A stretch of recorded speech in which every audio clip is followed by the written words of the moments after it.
because I want to be able to give the time and the honor to our keynote speaker today.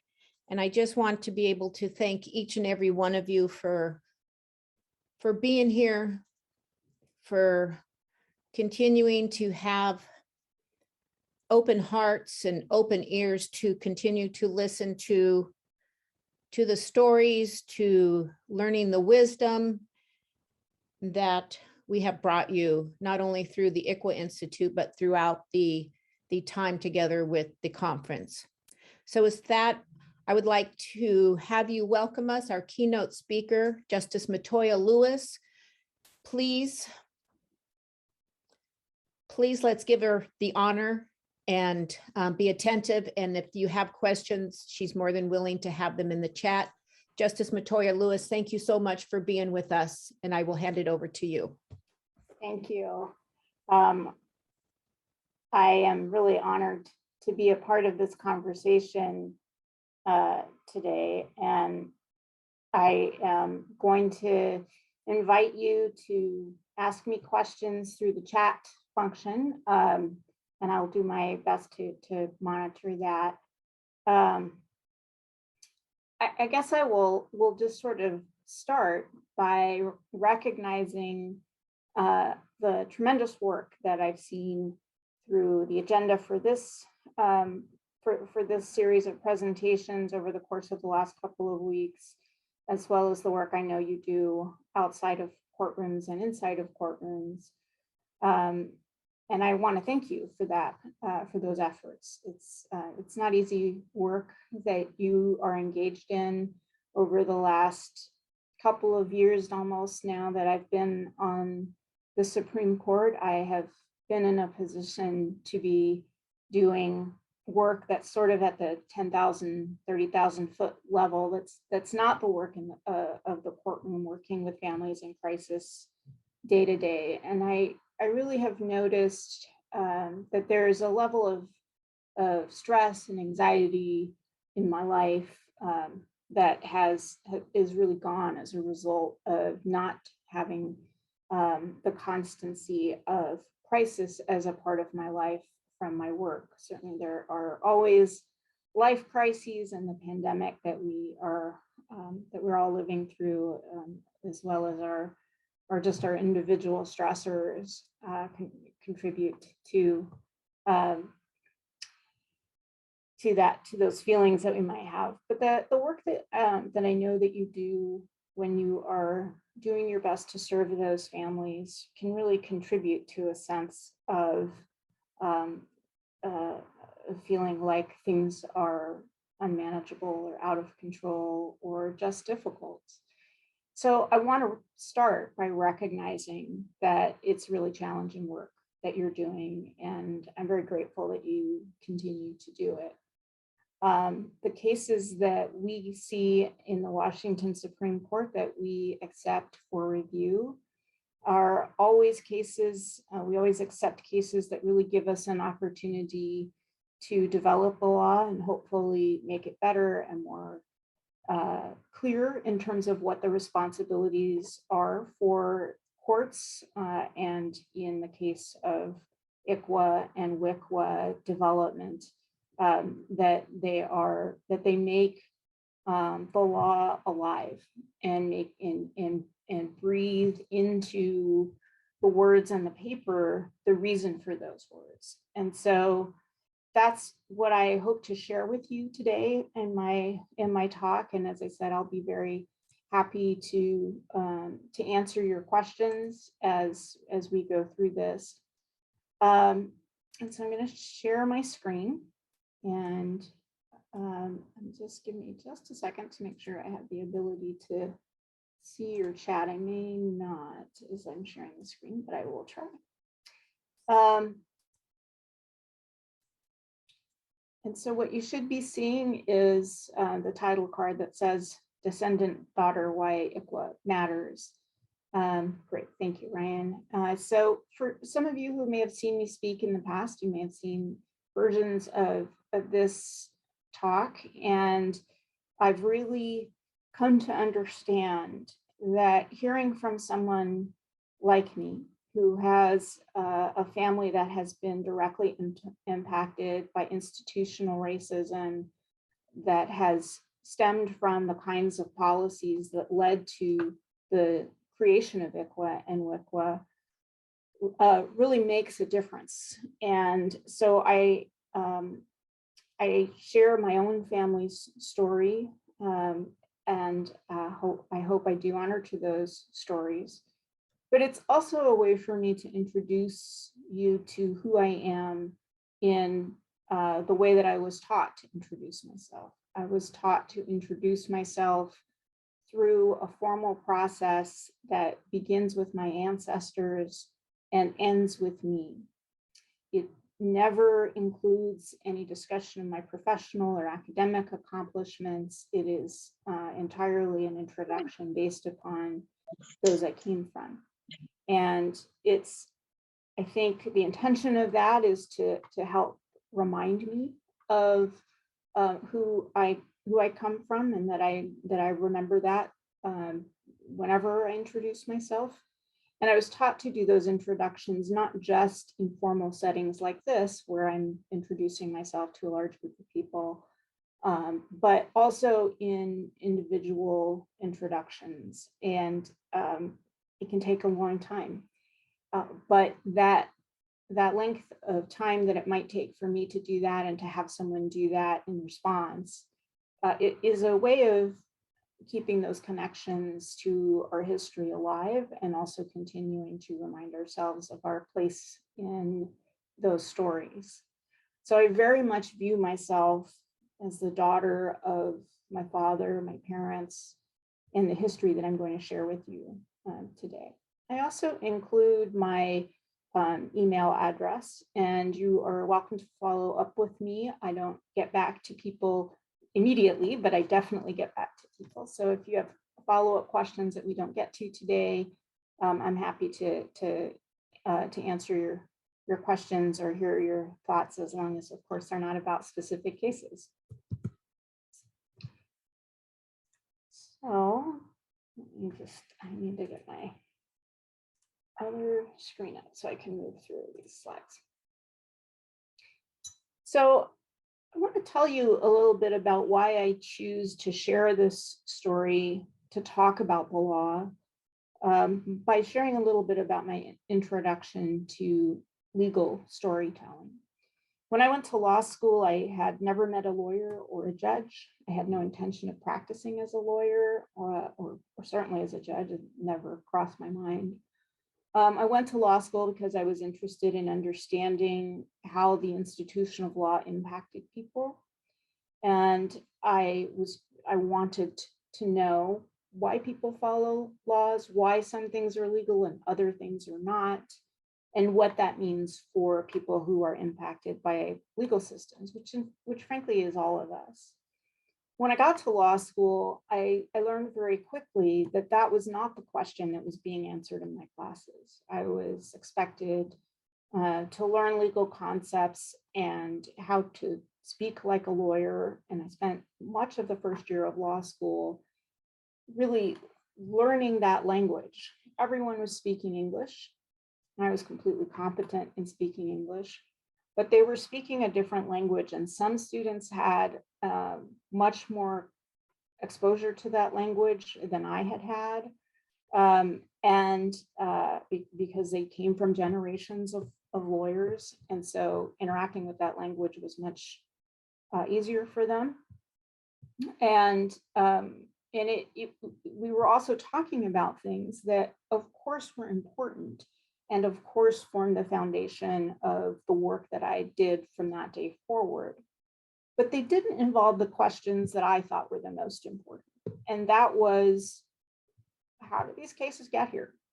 Who are the people behind these stories? And I asked in my criminal law class, because we were 6 weeks into the class, we had talked about the elements of different kinds of crimes and what questions might arise with respect to that.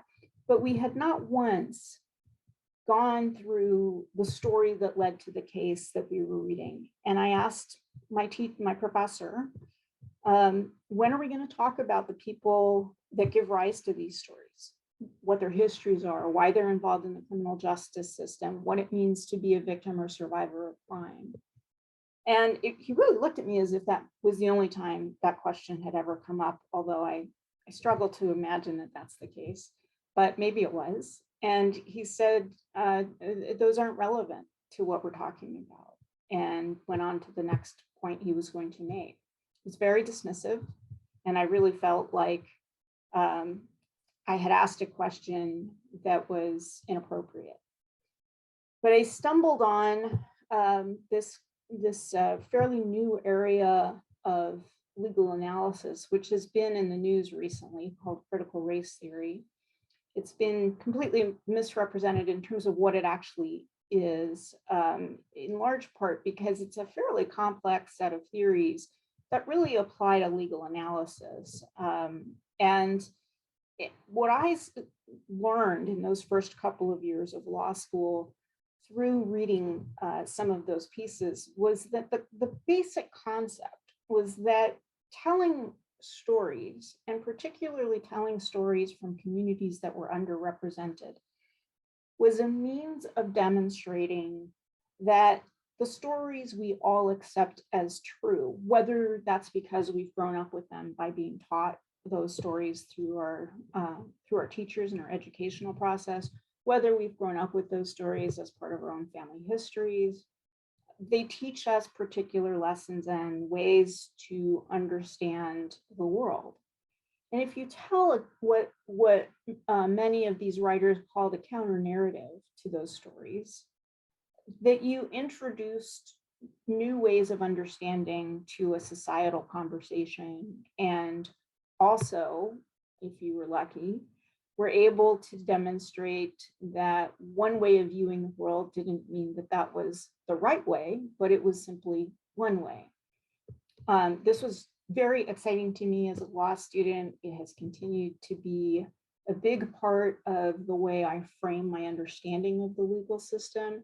And that's largely because I am genuinely an outsider to that legal system in many respects, although now I have a seat on the most inside, or places you could possibly be in the legal system. But even in that environment, I come in as someone who brings a perspective that has never been on that bench before, and that very much makes me an outsider. I was raised like many Native people in Native communities, and I'm also Jewish on one side of my family, and this applies to the Jewish tradition as well, through oral traditions. That the way we pass down morality, the way we pass down the rules or the law is through oral traditions. And in fact, when I first became a judge, and my very first job as a judge was being a tribal court judge for my own tribe, which everyone, including my father and my mentors, told me not to do. And they all said, being a judge for your own community is not a good place to start. They were absolutely right. I did it anyway, and that gives you some insight into who I am, I hope. But in my own tribe, there was maybe 25 pages of typewritten ordinances that were the laws for the Pueblo, where I was a tribal member and where I lived. Most of those laws or ordinances were about the regulation of fireworks sales and the regulation of cattle ranges that were part of the reservation for reservation use, and how that was monitored and regulated. And there was a very short, maybe 3 pages section about criminal law or things that made up crimes on the reservation. Everything else was oral. So families that came to the court with dependencies, we approached that through the development of understanding the customs and traditions of how families in crisis were managed by traditional court processes. my courtroom was often run in the Tiwa language, with which I was not and am not a fluent speaker. So I had a translator who would translate when someone spoke in the Tiwa language into English for me. It was very much, although we were on the record, an oral courtroom. What I learned through that process, and some of you may know who John Hodgman is if you can remember the ads of Apple versus Mac. John Hodgman played the uncool, nerdy not Apple versus Mac, Apple versus PC. John Hodgman was the person playing the character of the nerdy PC. He's a comedian and a writer who I very much admire, both for his sense of humor and his writing.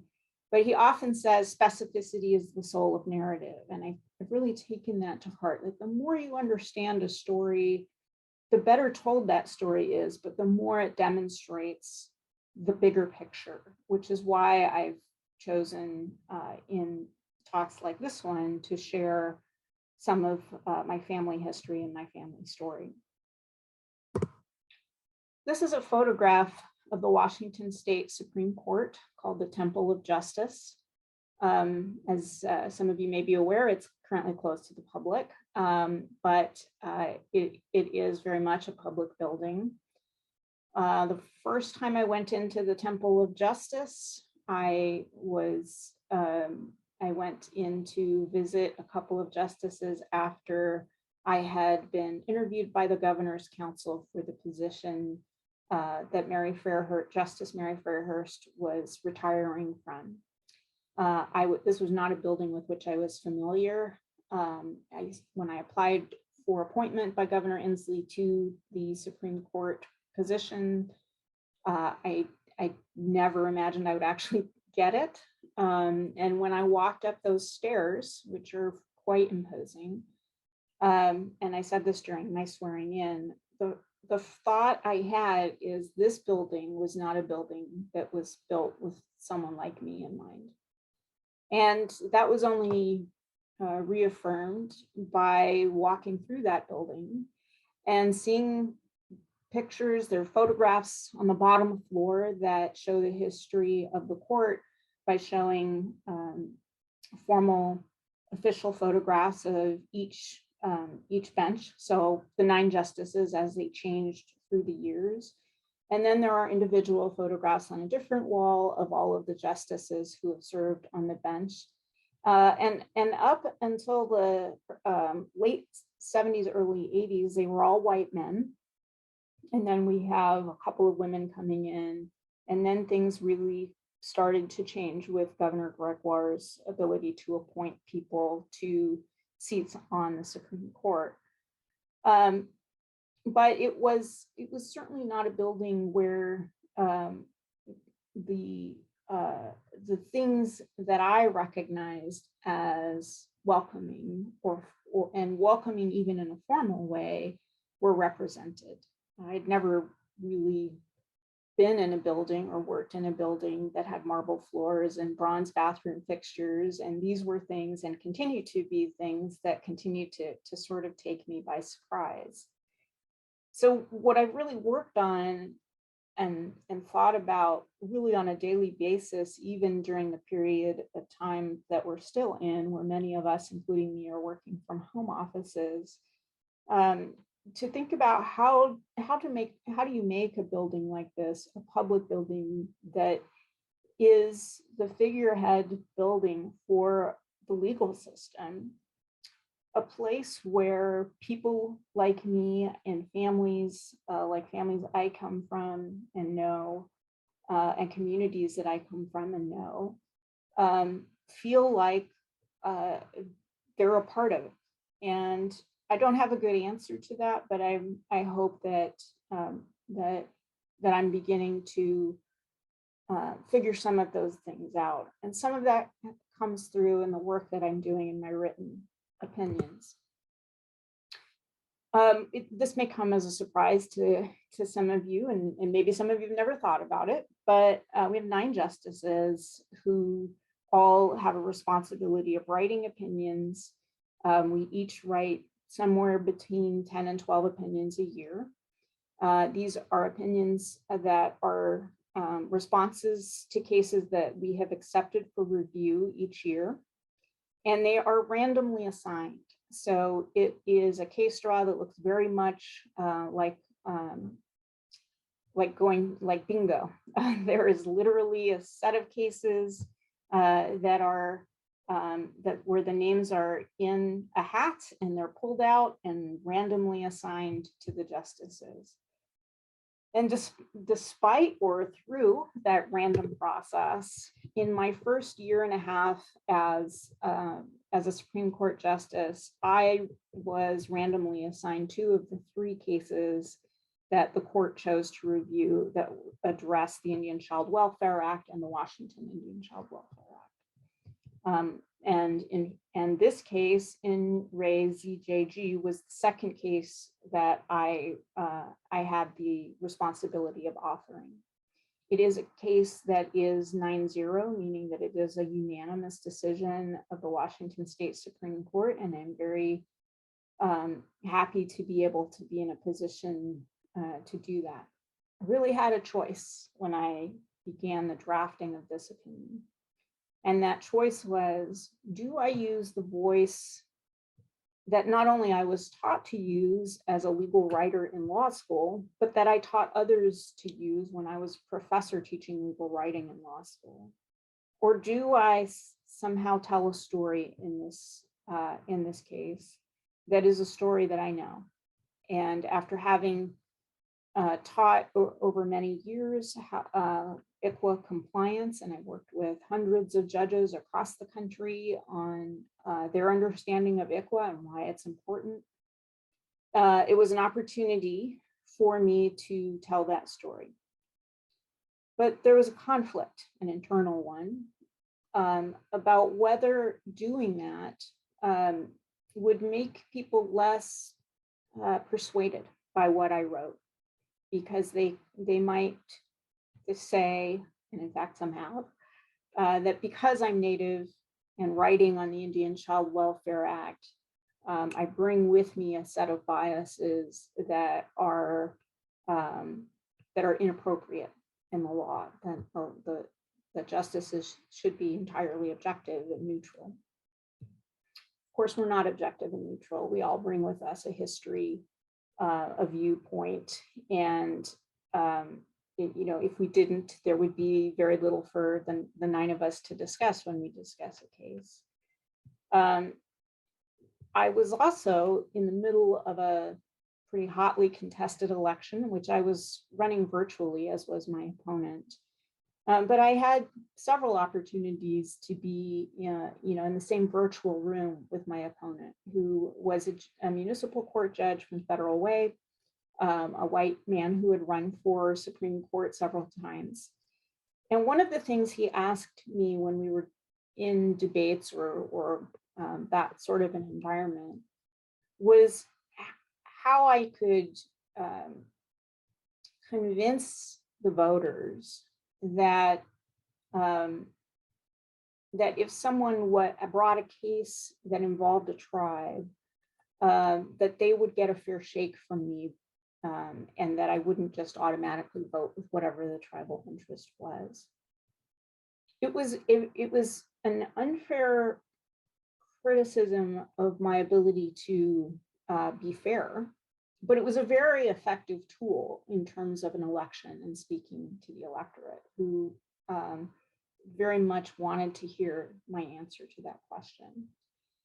And so I can't pretend that 2 months before the election, drafting this opinion that would come out, that didn't influence some of my thinking about how do I write this case? How do I talk about the Indian Child Welfare Act in a way that is faithful to the law and develops the law and is useful, perhaps more important than anything else, that it's useful.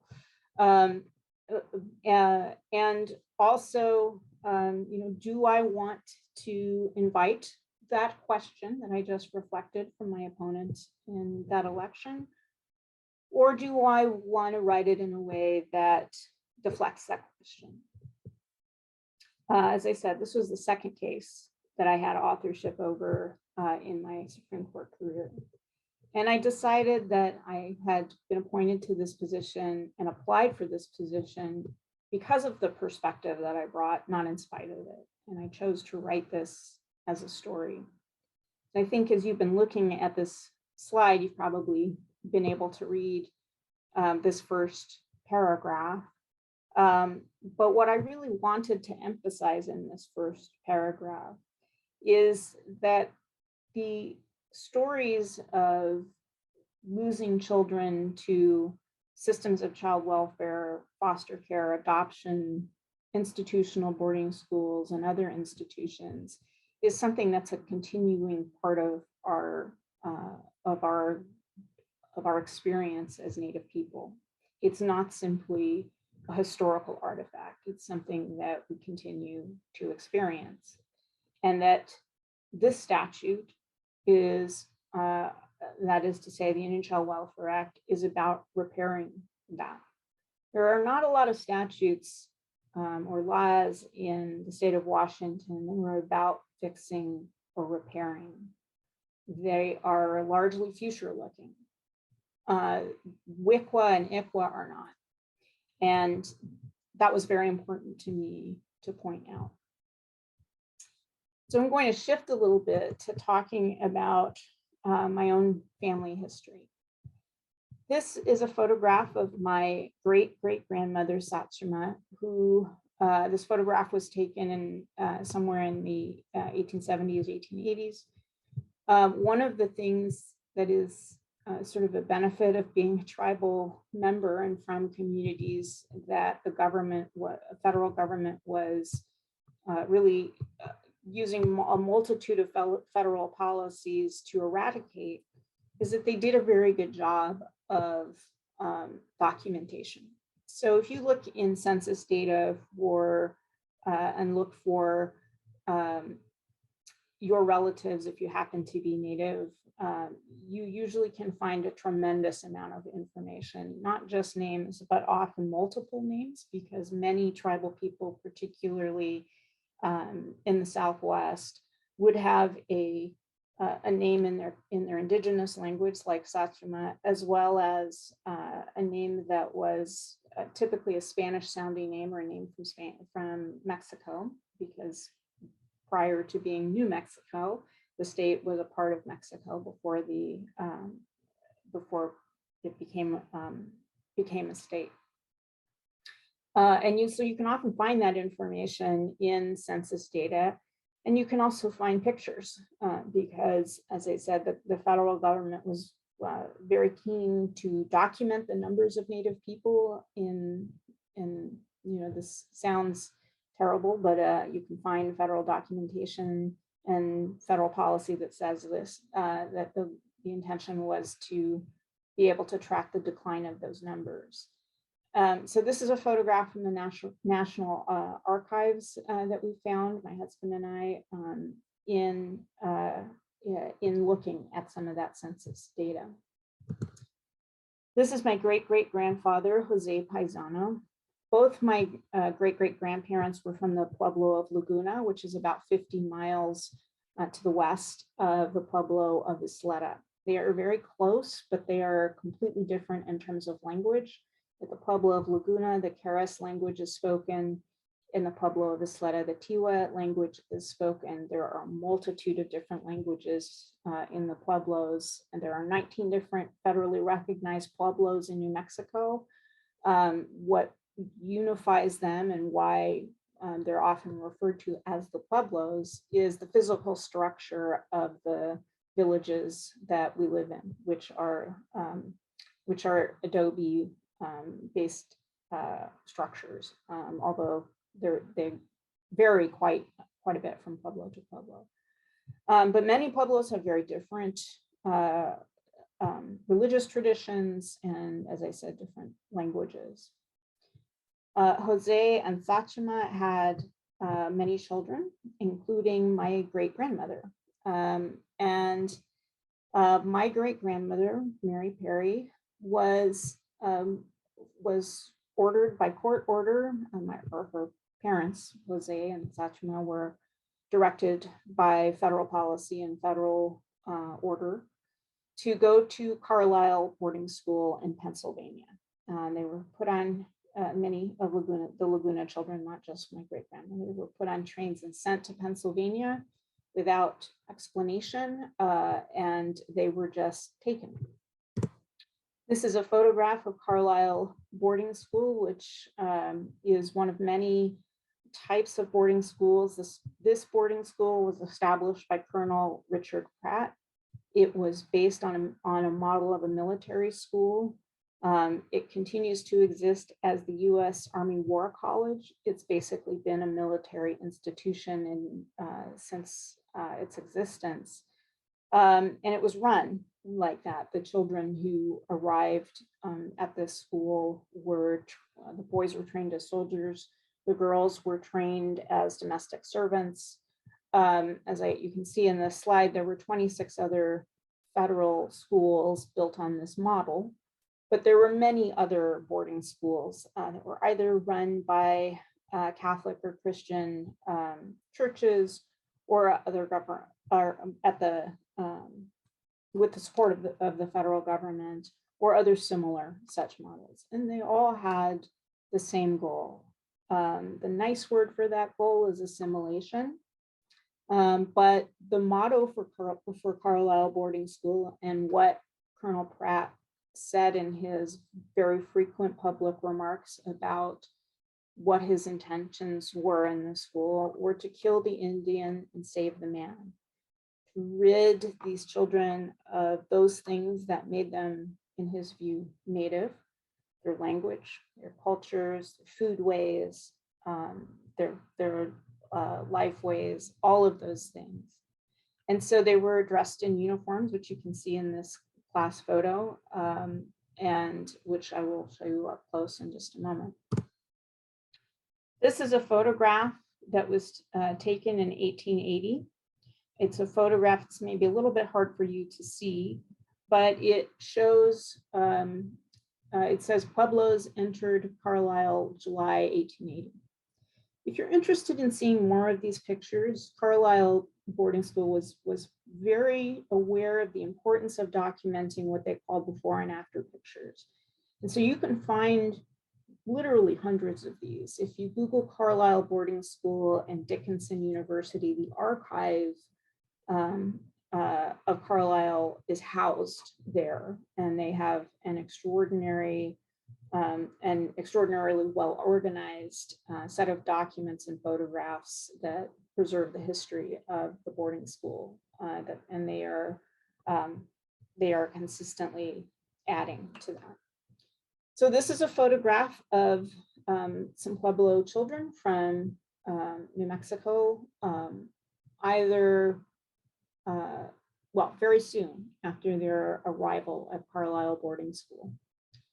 This person, where I hope you can see my cursor, so the middle, the young person who is in the middle of the back row standing with the white bow tie type, it's not a bow tie, but collar, that is my great grandmother, Mary Perry. And the other children, I don't know the names of the other children, but I presume that they are probably Laguna children. I find this picture to be heartbreaking every time I look at it.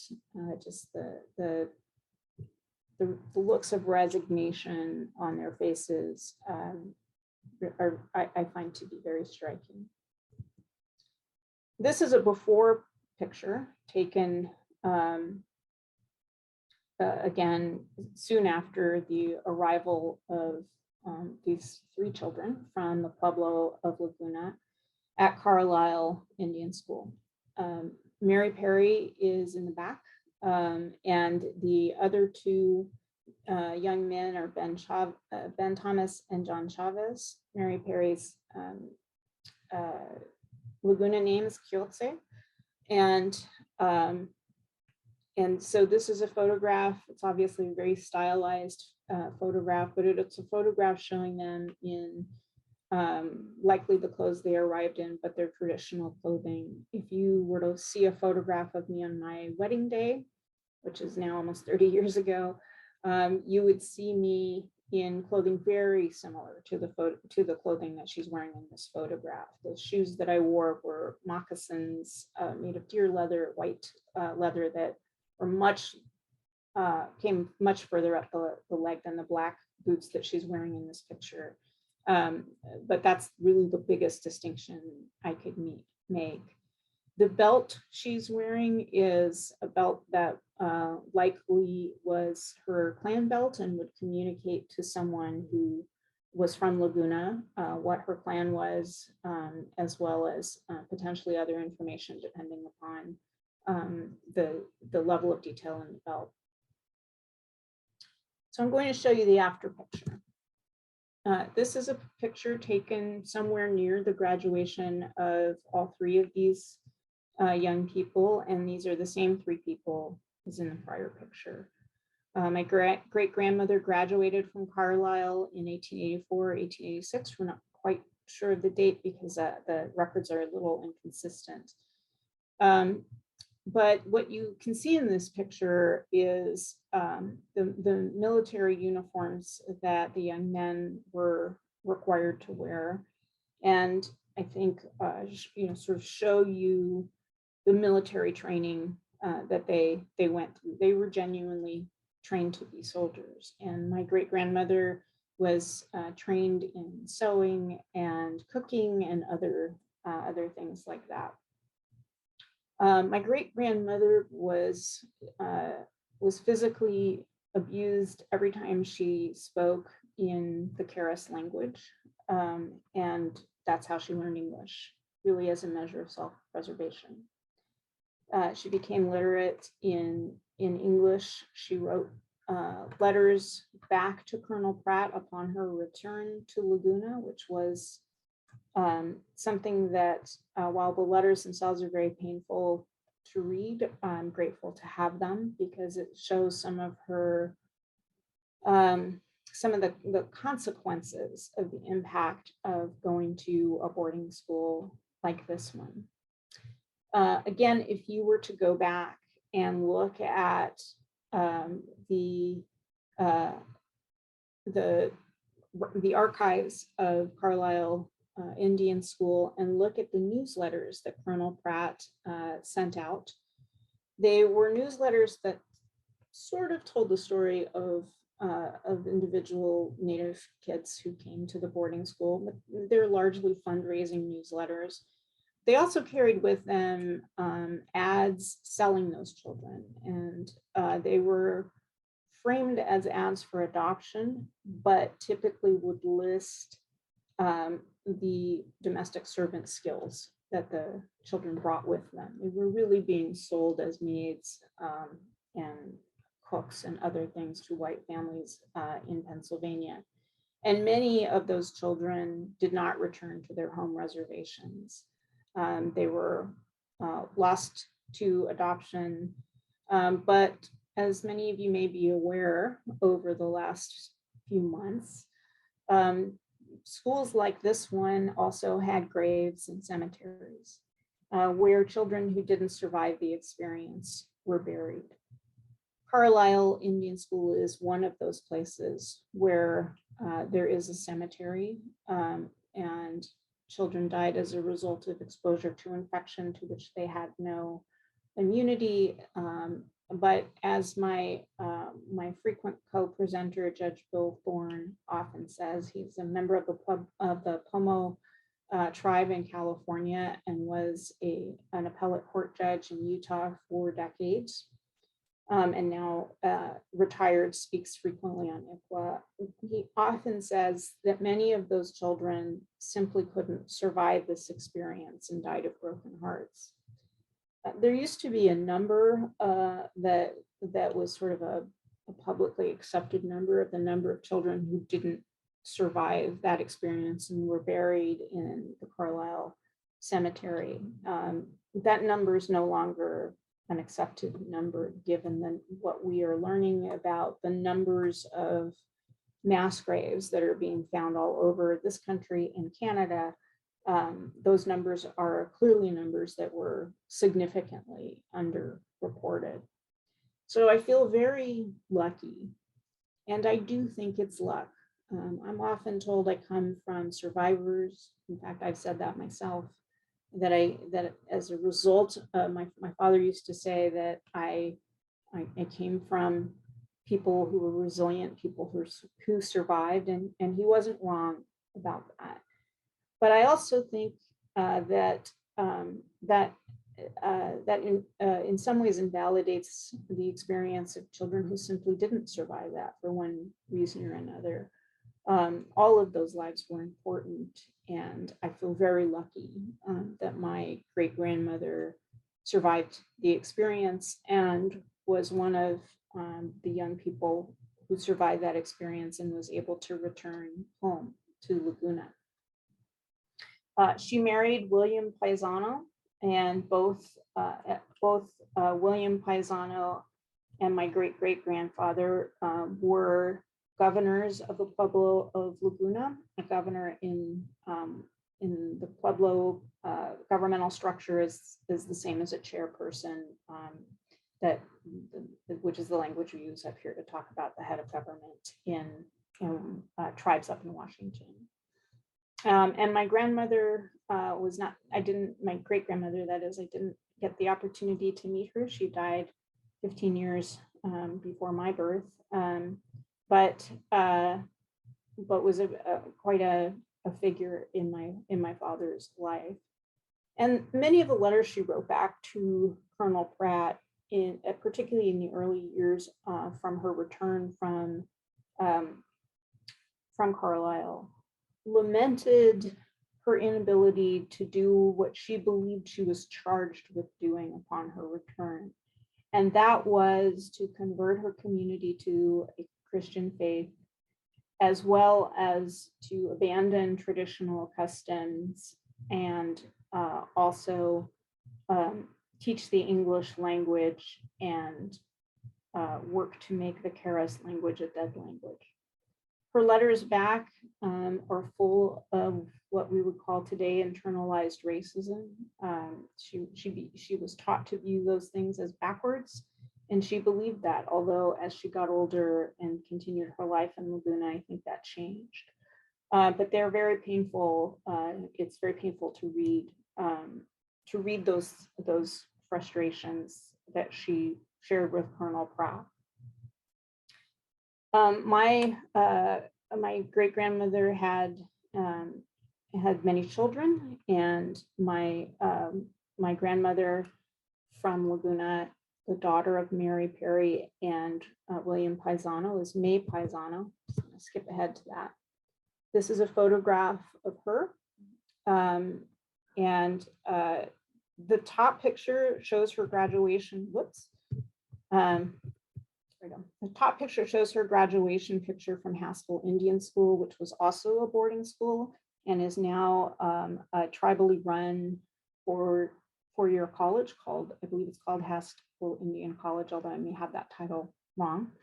But at the time that my grandmother went, it was not tribally run. It was another boarding school. And that was where my grandmother was sent again to learn English and to become literate in English. And there she stayed until she was able to become a teacher. The top photograph I find really interesting because of the amount of effort that I think probably went into making her hair look sort of curly, because that's really not the hair that I've ever seen any Pueblo person have, including me, with this very dead straight hair. When I think of my grandmother, I think of the woman on the horse that's below that. She was really someone who was out working the ranges and the cattle and working the farm that she and my grandfather, who is Bartolo Montoya from the Pueblo of Isleta, created through their partnership. They met at Haskell Indian School. He was also sent to that school and also became a teacher. So when my grandparents had two children, including my father, Vince Montoya, and when they had my my father, he was raised at the Pueblo of Isleta, and my grandmother relinquished her membership in the Pueblo of Laguna and became a member of the Pueblo of Isleta. My father was raised to speak both the Keres and the Tiwa language, but he also was, he would have never said fluent, but he was absolutely able to communicate and understand 3 other indigenous languages.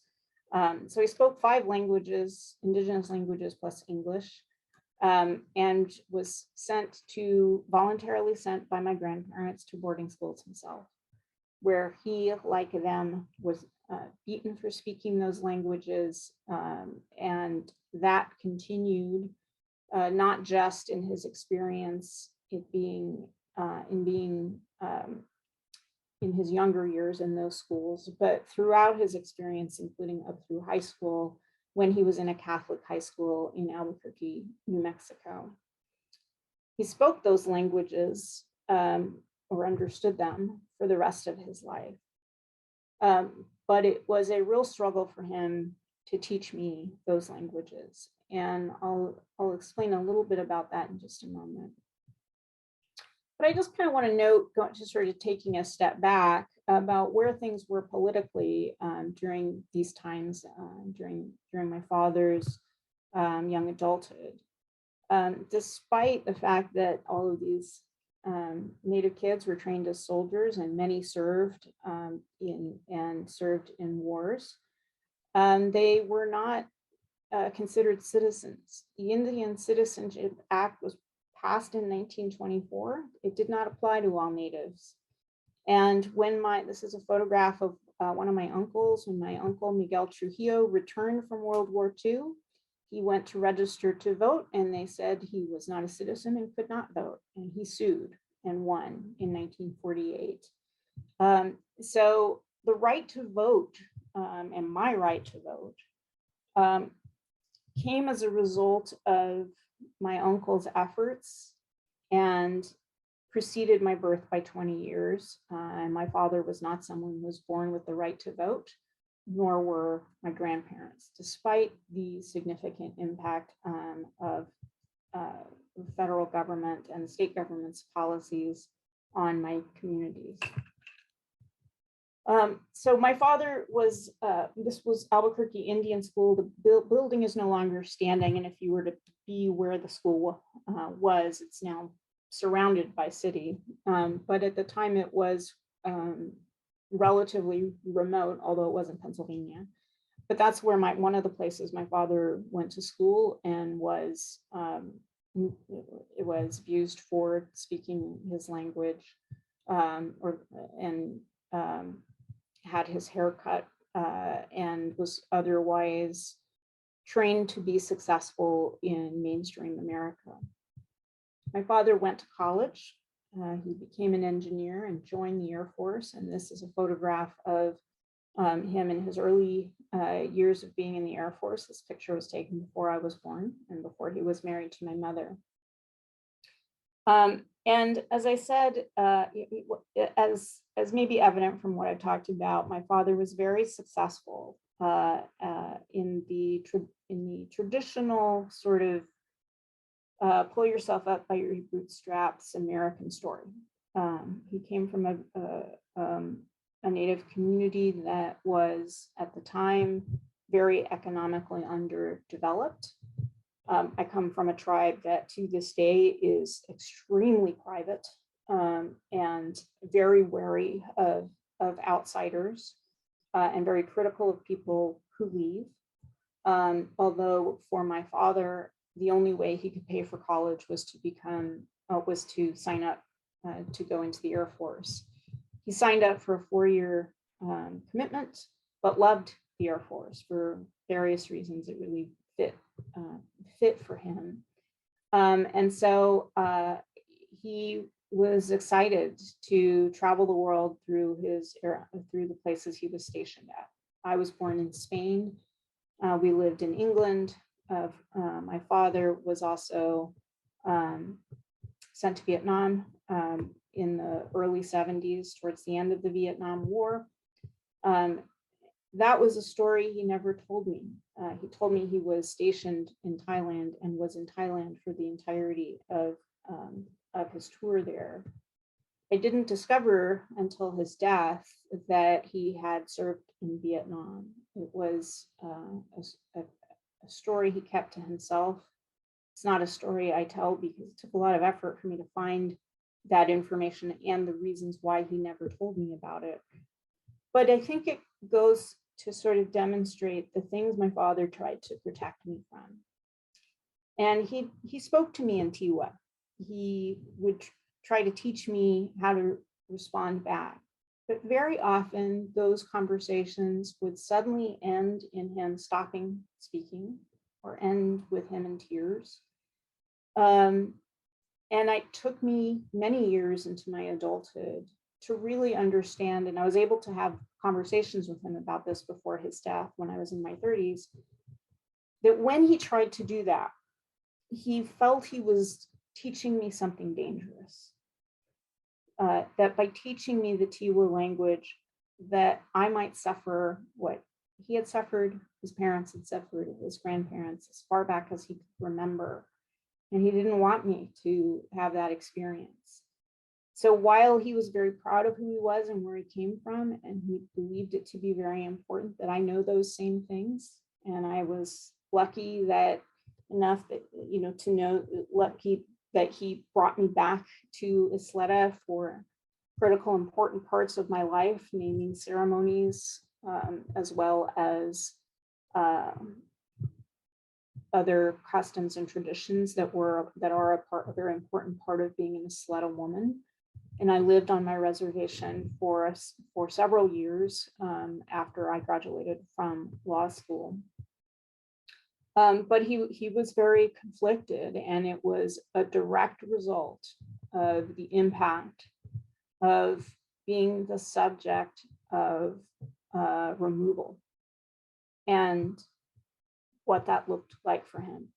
So my father wasn't in foster care, but he was in institutional care. And that generational trauma is something that affected him and affected me. And it wouldn't be any surprise to me if it impacted my own children. I was very much raised with a strong belief in the importance of education. And absent that education, I wouldn't be sitting where I am, with the ability to work on cases like these. And I know through some of you going through the ICWA Institute as part of this, what these cases are about. I wouldn't be in the position to bring a Native voice to the law and to what it means to engage in active efforts, and all the other things that we have talked about as a Supreme Court on the last year and a half. But what that has led me to, what my personal story has led me to, and perhaps it's a bias I shouldn't be as transparent about as I am, but I think it's really important for me to share that history that underscores why I write the way I do when I talk about the Indian Child Welfare Act. Is because what I see in the reparative nature of the Indian Child Welfare Act is the commitment that Congress and the Washington State Legislature, through the passage of ICWA and WICWA, is a commitment to stop removing Native children from their families and communities unless that's absolutely necessary. Because it is reparative of those promises that have been made to Native tribes and communities and families that have been made and broken. And those promises have been recognized by the Supreme Court of the United States in its recent decision called by shorthand the McGirt decision, where Justice Gorsuch wrote about promises made and broken and the commitment by the federal government to keep those promises. I believe our state child welfare system is capable of keeping those promises to Native communities, and I believe our courts are as well. And so I charge you today with that responsibility. of course, the active efforts and the other aspects of ICWA that are about day-to-day social work are often referred to as the gold standard of social work. That if we can apply that to all families, we might have higher levels of reunification and fewer removals from parental, fewer removals. But I deeply believe that it is incumbent upon us in the state court and the tribal court systems to be responsible to that history. And I hope that in sharing my own story as someone who sits on the Supreme Court, that you recognize this doesn't just impact the families that you see in your courtrooms, but it impacts our communities as a whole. And I'll just end with this photograph at the bottom of our current Supreme Court, as well as a couple of pictures of photographs taken of me on a visit to Spokane right before the shutdown, where I had the opportunity to meet with all kinds of folks from Spokane, but we started our visit just as you and I traveled to Spokane. We started our visit by meeting with people from Native communities in the area who were working in all kinds of areas. And we ended our day by meeting with some young people. And this photograph on the upper right is me meeting with a young woman named Davina, who wanted to share with me what it meant for her to see a Native woman on the Supreme Court. And she was very clear that that just seeing those pictures and then being able to meet me were an indication to her that she could do those things herself. But I don't think she can do those things on her own. She can do those things with all of our support and our recognition of the history that we come from. So I'm going to stop sharing my screen, and thank you for your time and attention today. I know we don't have as much time as I would hope, but if you'd have any questions, I'm happy to take them.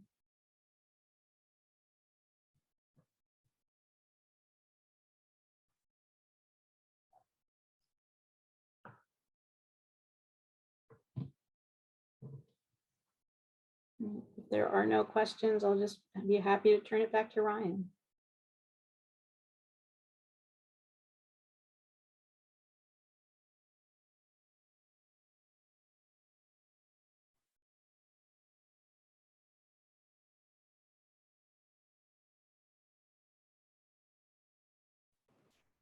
Laura, you're on mute. That's good because I got teary. So as I started the ICWA Institute this week, I had an experience that kept me in the history of my own family. Your Honor, I am so honored to continue to stand on the shoulders of my ancestors and to see a really beautiful Indian woman be in her position, because it does continue to give me hope even after the 40 years I have been in speaking for abused and neglected children. Your Honor, as I end this time together, I stood in front of some elk and deer hides, and I chose a hide that I wanted to put myself into for you. So I would like to gift you this beautiful drum from my heart to your heart. I will have it sent to you, and I'm honored to have put myself in this for you as another American Indian woman joining together on this beautiful red road that we continue to walk. So thank you, Your Honor. Thank you. I appreciate everything that you do and everything that you stand for. So I honor you. Thank you. Thank you, everyone. I appreciate your time and attention. So if there's anything, I know I don't have my glasses on. So if there's anything in the chat, thank you. Lemlets and Kuspuus, one heart. Thank you, everyone.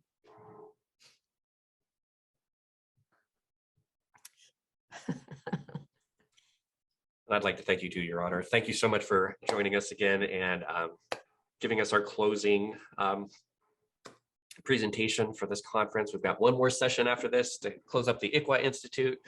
But for the rest of you, thank you so much for taking your time to be a part of this conference. It was a little bit different. Hopefully the next time we'll be able to do this in person and get to see each other and get to be with one another.